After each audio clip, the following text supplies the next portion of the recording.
Bismillahirrahmanirrahim. Dear students, Assalamu alaikum.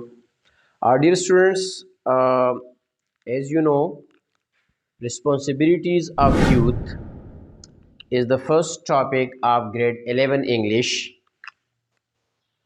in KP boards and other different boards. The lesson also includes,